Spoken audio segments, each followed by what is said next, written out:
aku banget tadi ya Dokter Sheila ya. Kalau kumur-kumur ini sebenarnya bisa nggak sih buat ngilangin bau mulut saat berpuasa? Kan kadang-kadang nggak pede ya. Iya, dan ini berhubungan dengan kumur-kumur, pastinya kita sudah kehadiran dokter gigi, Dokter Devia Linda, spesialis bedah mulut. Selamat siang, dokter. Selamat siang. Selamat siang dokter. Selamat siang. Dokter cantik banget ya. Anda lebih cantik, lebih muda. Nah, dok, ini langsung aja ya. Aku mau tanya, aku penasaran banget nih. Ini katanya kalau kita pakai obat kumur habis sahur, ini bisa mengatasi bau mulut saat berpuasa. Ini fakta atau mitos, dok? Fakta. Fakta. Fakta. Karena memang tujuan dari obat kumur tersebut adalah dia untuk mematikan kuman-kuman yang ada di rongga mulut, sehingga yang nanti kalau banyak kuman pasti akan menyebabkan bau nafas yang tidak sedap gitu, apalagi pada saat berpuasa. Itu kan air liur kita kurang, jadi mulut kita kering, sehingga untuk menimbulkan bau mulut itu lebih banyak lagi. Jadi dengan meminimalkan bakteri atau kuman yang ada di dalam rongga mulut, pasti akan menyebabkan bau mulut itu menjadi lebih berkurang. Nah dok, berarti kan apalagi kalau ditambah puasa nih kan biasanya suka nggak pede dok ya kalau mau ngomong. Terus ini aku boleh nggak sih dok kalau misalnya kayak per 2 jam nih kumur-kumur terus supaya tetap bersih terus pakai obat kumur, ini boleh nggak? Tidak boleh juga terlalu sering. Ada efek sampingnya dok? Ada efek sampingnya juga terlalu apa sering. Tuh? Karena kan di dalam mulut itu kan ada bakteri yang baik, ada bakteri yang jahat. Nah, si obat kumur ini dia tidak bisa milih nih. Saya menyerang yang baik, yang jahat aja, bukan yang baik gitu. Dia tidak bisa memilih. Jadi dia sifatnya mematikan semua kuman yang ada di dalam mulut, sehingga kalau terlalu sering justru kuman bakteri yang baik buat tubuh itu juga ikut dimatikan gitu. Jadi baiknya gimana dok? Kalau dia mati jadi jamur malah tumbuh. Jadi dia harus seimbang nih, balance. Oh malah bahaya ya? Malah nggak boleh juga kalau dia terlalu sering kumur-kumur, apalagi terhadap pada bulan puasa. Oh gitu. Bolehnya dalam sehari berapa kali dok? Bolehnya? Biasanya itu kita kumur-kumur itu pagi setelah sikat gigi sama sebelum tidur gitu. Disarankan 2 kali ya? Nggak boleh terus berapa jam tak kumur. Kan orang kalau apalagi bulan puasa ya, kan takut mulut bau nih, sering-sering aja kumur gitu. Nggak boleh juga, karena dia akan mematikan bakteri yang baik yang dia ada di mulut gitu. Kalau terlalu sering. Oh gitu. iya.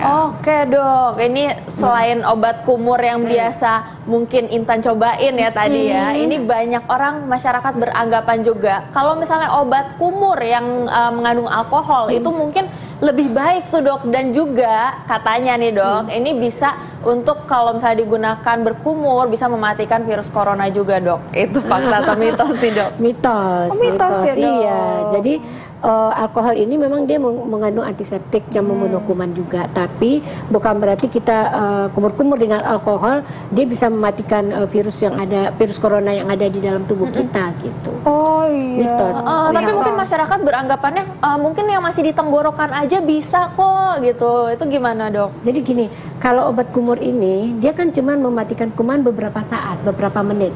Nah, tapi produksi air liur kan terus ada. Jadi dia tidak berhenti. Jadi walaupun dia, kalau kadang-kadang kita kan kumur-kumur sampai glok-glok gitu, sampai tenggorokan. Dia cuma sampai tenggorokan, tapi namanya virus corona ini kan cuma bukan sebatas mulut. Dia sudah masuk ke paru-paru juga gitu kan, dan pernafasan bagian atas. Nah, kalau kita kumur-kumur bukan berarti virus corona itu mati dalam tubuh kita.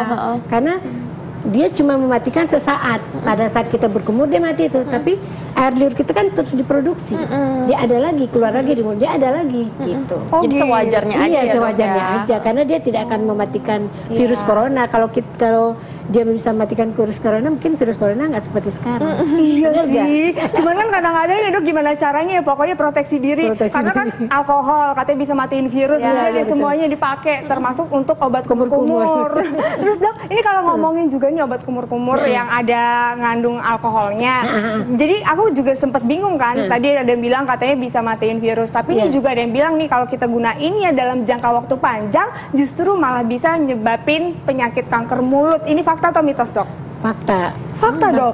Jadi karena memang si alkohol ini mengandung etanol yang dia bisa menyebabkan mulut menjadi kering, rasa kebakar. Jadi dia merangsang untuk terjadinya karsinogenik gitu. Apa dok? Karsinogenik, apa itu, cancer. dok? Memicu untuk terjadinya cancer. Oh. Gitu. Kalau terlalu sering juga nggak boleh. Kan semuanya bukan berarti kita menggunakan obat kumur alkohol kita langsung jadi kanker, bukan. Tergantung juga pemakaiannya, seberapa banyak dan kadar daripada alkoholnya itu kan ada bermacam-macam. Ada yang di bawah, yang kadar rendah, di bawah 25% atau di atas 25% yang kadar tinggi. Yang dikhawatirkan adalah untuk yang kadar tinggi. Oh, yang di jadi atas kalau memang untuk kumur-kumur di bawah 25%. Iya, 25%. Terus, Dok, atau ada juga yang non alkohol gitu. Oh, ada yang non alkohol juga. Dok, kalau untuk kanker mulut nih, Dok, ya. Itu tanda-tandanya ada nggak sih, Dok, yang kita rasain kalau wah jangan-jangan ini kayaknya tanda-tanda kanker mulut. Ini apa nih, Dok? Macam-macam. Kalau kanker mulut tuh biasanya dia ada kayak bercak putih di lidah gitu.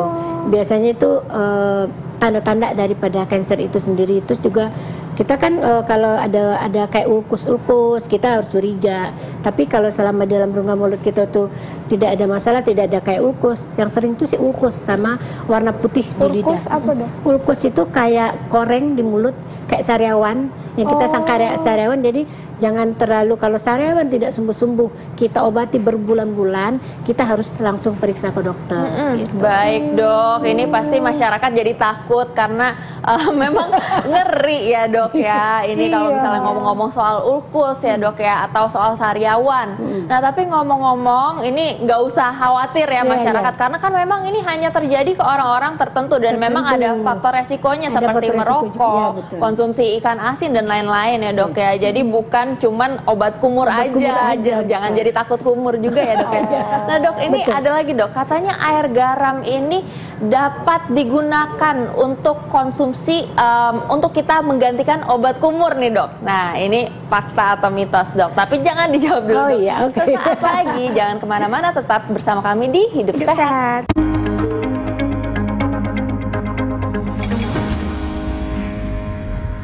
Kembali lagi di Hidup Sehat. Aduh, ini udah semuanya udah nungguin nih. Pertanyaan Dokter Sheila tadi apa nih? Iya, tadi pertanyaannya cukup menarik ya, Dok. Ini soal air garam, karena memang banyak banget masyarakat yang beranggapan kalau berkumur dengan air garam ini, Dok, ini bisa menggantikan obat kumur. Nah, ini fakta atau mitos? Fakta ya, Dok ya. Jadi memang Kenapa, dia ada antiseptik yang bisa mematikan kuman yang ada di rongga mulut, dan juga bisa menghilangkan nyeri di gigi gitu. Karena memang kalau air garam ini, terutama dalam kondisi COVID sekarang, semua apa-apa mahal, obat kumur mahal, yang alkohol pun semua jadi mahal. Jadi bisa kita manfaatkan di rumah dengan pakai garam. Oh, tapi, Dok, ini garamnya tuh ada garam khusus nggak sih, Dok? Atau garam apapun bisa dipakai? Garam apapun bisa dipakai gitu. Tapi yang paling sering tuh dipakai orang garam yang kasar-kasar gitu, yang untuk kumur-kumur. Kalau dikemas dalam untuk dapur itu kan udah dihalusin lagi, udah ada zat kimia lain mungkin dari tambahan, jadi bukan tidak terlalu fresh untuk garam gitu. Jadi yang biasanya yang bongkah-bongkah besar gitu, itu biasanya lebih disarankan, lebih dipakai gitu. Nah, Dok, kalau untuk pasien COVID nih, Dok, misalnya dia mau kumur-kumur untuk ngilangin bau mulut misalnya, itu boleh pakai kumur-kumur dengan air garam? Boleh. Boleh juga, nggak masalah. Justru kalau di Jepang itu dia bilang malah bisa mematikan kuman sampai ke tenggorokan gitu. Kalau kita bilang bisa menginikan COVID gitu, padahal sebenarnya mitos, karena dia itu tidak bisa mematikan virus corona. Kalau seandainya virus corona bisa dimatikan dengan air garam, laku banget air garam. Waduh, garam jadi mahal. Jadi mahal saya garam. Langsung mahal. Tapi ini kalau misalnya kita mau bikin kumur-kumur pakai air garam, ini airnya tuh seberapa baiknya? Terus udah gitu garamnya seberapa banyak, Dok, perbandingannya? Jadi secukupnya. Jadi kalau garam airnya segelas, biasanya kita tuangin garam itu setengah sendok teh. Jangan terlalu asin banget. Jadi dia tapi disarankan sebaiknya pakai air hangat. Gitu. Satu gelasnya tuh gelas ukuran minum teh ya? Iya, teh aja biasa. Secukupnya kita buat kumur. Kalau kita kumurnya satu teh itu 1 sendok teh cukup. Gitu. Oke, baik, Dok. Ini masyarakat perlu tahu juga nih, Dok. Ini berapa kali berarti sebaiknya masyarakat ini kalau misalnya mau kumur-kumur dengan air garam, Dok? Biasanya disarankan 2 kali sehari. 2 kali sehari. Berarti sama saja dengan penggunaan obat antiseptik ya? Sama aja. Jadi setelah selesai makan, kalau kita lagi puasa, setelah sahur, sama pas waktu kita selesai makan malam. Pas mau buka ya? Terus, Dok, kalau misalnya tidur ya, sebelum tidur. Dok, kalau kita bikin air kumur dari garam, ini baiknya airnya air hangat atau air biasa boleh? Air hangat disarankan lebih. Disarankan air hangat. Ya, asalkan nggak boleh air dingin ya dok ya? Boleh nggak sih? Kalau air dingin nanti kita kan ada yang Ngilu sensitif ya? giginya jadi ngilu gitu. Jadi air hangat ngilu-ngilu kuku gitu. Jadi bukan panas banget. Gitu. Oh, oke, hangat-hangat kuku Iya, ya. hangat kuku. Oke dok, ini ada lagi nih dok, ini fakta atau mitos, ini dipertanyakan sama masyarakat soalnya dok. Kalau misalnya air ludah dalam mulut ini secara alami ini berfungsi sebagai pembersih mulut, fakta atau mitos dok? Fakta. Wow, Oh, gimana bisa caranya? dok, gimana caranya air liur terus bisa bersihin mulut? Iya. Oh, gimana tuh dok? Karena caranya? dia ada kandungan enzimnya, ada kandungan proteinnya. Dia justru mengandung imunoglobulin G, imunoglobulin A yang fungsinya untuk menghambat pertumbuhan plak. Dan dia juga bisa untuk membersihkan kotoran yang ada di rongga mulut. Kalau kita tidak ada air liur itu mulut kita akan bau karena bakteri tidak ada yang membersihkan. Air liur ini salah satu fungsinya untuk membersihkan kuman-kuman yang ada di rongga mulut. Oh, nah dok, aduh, ini aku mau boleh ya dok minta Iya. tips sama dokter nih. Ini gimana caranya aku ataupun pemirsa di rumah Iya. bisa tetap menggunakan kumur-kumur pakai obat antiseptik ini, tapi tetap aman. Ada nggak harus diperhatiin misalnya kandungan apa yang harus ada atau kandungan apa yang nggak boleh ada? Itu apa nih dok tipsnya? Jadi kalau untuk kumur-kumur, semua obat kumuran di pasaran itu sebenarnya sudah boleh dipakai. Cuman kalau untuk bakteri-bakteri itu biasanya yang kalau kita di kedokteran gigi kayak seperti Providan iodin gitu, kayak Menosep gitu, itu lebih ke bakterinya. Tapi kalau yang dijualin di pasar seperti yang lain-lain itu kan dia ada khususnya pewarnanya lah, rasanya lah yang ditinggiin gitu. Jadi untuk antibakterinya itu sendiri jadi mereka jadi berkurang. Oh gitu. Nah dok, ini kan pasien COVID juga sekarang kan lagi pandemi nih saat ini. Pasien COVID berarti tetap boleh juga ya dok ya kalau kumur-kumur pakai obat kumur yang antiseptik itu? Boleh, karena boleh, dia menekan virulensinya.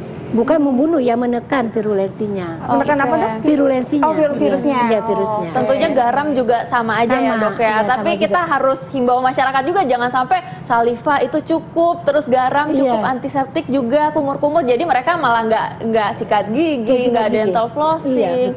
Dan jangan lupa juga untuk memakai masker, dan apalagi kalau misalnya tadi udah ada sariawan yang lama, gejala-gejala seperti itu tentunya harus waspada dan harus ke dokter gigi ya dok ya. Baik. Makasih banyak dok. Sama-sama. Informasinya. Ya. Mudah-mudahan bermanfaat ya buat pemirsa di rumah. Ini jadi tahu banyak ya semuanya. Iya. Ini semangat dan tetap banget semangat puasanya, walaupun kita lagi puasa dan haus seperti ini ya. Tapi Intan abis ini pasti langsung kumur-kumur deh. Kan nggak boleh katanya dokter 2 kali. Oh, 2 kali ya? Iya, tadi kan pas sebelum siaran sebenarnya udah dok, udah berapa kali ya sampai sebelum siaran. Tapi nggak apa-apa ya dok, mulai besok udah 2 kali. Sekarang kan udah lebih tahu lagi. Iya, udah tahu sekarang. Jadi 2 kali sekali. Baik. Makasih dokter. Makasih banyak. Pemirsa jangan lupa juga ya untuk sikat gigi.